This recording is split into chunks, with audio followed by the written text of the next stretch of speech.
बच्चों, आज हम बसंती गीत इस कविता का भावार्थ देखेंगे। तो देखो, सजी आयो रे ऋतु बसंत सजी आयो, अज गाओ रे ऋतु बसंती सजी आयो। तो देखो, बसंत ऋतु कैसे आया है? सजी यानी सजकर। बसंत ऋतु कैसे आया है? सज धज कर आया है। और इसीलिए सब इस बसंत के गीत गाओ, ऐसा इन पंक्तियों का अर्थ है। आगे देखो, कली कली करत कलोल कुसुम मन, मंद मंद मुस्कायो, गुन गुन गुन गुन गूंजे मधुप गन, मधु मकरंद चुरायो। तो देखो, कली कली यानी कलिया क्या करती है? कलोल, कलोल का अर्थ है क्रीड़ा या खेलना। कुसुम अर्थात फूल। तो कलियां खेल रही है और फूल ऐसे लग रहे हैं मानो वह मंद मंद हौले हौले मुस्कुरा रहे हैं।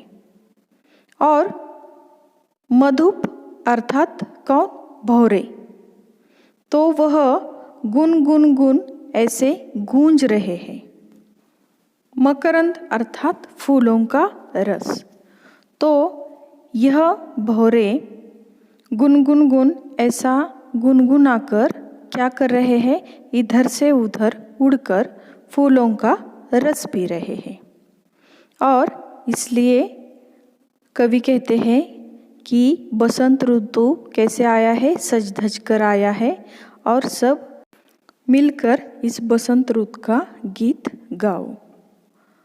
आगे देखो, बन बन बाग बाग बगियन में, सुहनी सुगंध उड़ायो, ठुमकी ठुमकी मयूरा नाचत, गीत कोयलिया गाओ। बन बन यानी वनों में, बाग बगीचों में मनमोहक सुगंध उड़ रही है। और मोर जो है वह कैसा नाचता है? ठुमक ठुमक कर नाचता है। तो मोर भी ठुमक ठुमक कर नाच रहे हैं। और कोयल कैसे गीत गा रही है? मधुर गीत गा रही है। और यह बसंत ऋतु कैसे आया है? सज धज कर आया है। और इसलिए बसंत ऋतु के गीत गाओ, ऐसा लेखक कहते हैं। आगे देखो, पीली पीली सरसों फूली, अरु बौर अमवा पे छायो, हरी हरी मटर बिछौने ऊपर, अमित रंग बरसायो। तो देखो, पीली पीली सरसों फूली यानी खेतों में हर तरफ सरसों के जो पौधे हैं उनके फूल कैसे दिखते हैं? पीले पीले दिखाई पड़ रहे हैं। आमों पर बौर आ गए हैं, यानी उसे मराठी में मोहर कहते हैं। तो आम पर बौर आ गए हैं। और मटर की फलियां इतनी अधिक है कि ऐसा लगता है मानो किसी ने हरा बिछौना बिछा दिया हो। आपने मटर का कभी खेत देखा है? देखो कितना सुहाना सुंदर लगता है। और इसीलिए लेखक क्या कहते हैं कि यह वसंत ऋतु या बसंत ऋतु कैसे आया है? सज धज कर आया है।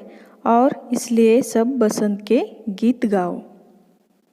तो बच्चों, कविता का भावार्थ आपकी समझ में आ गया। तो अब हम इस कविता के शब्दार्थ भी देखेंगे।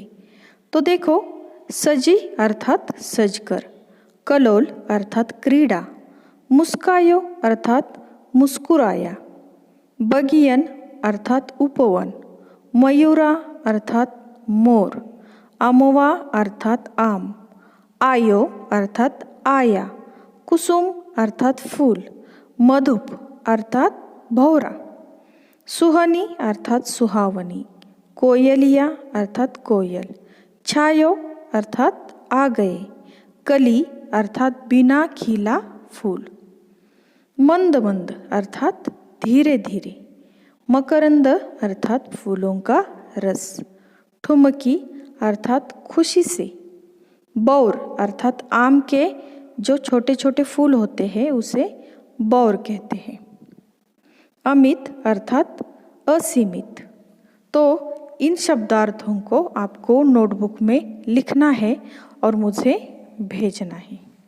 Okay, thank you.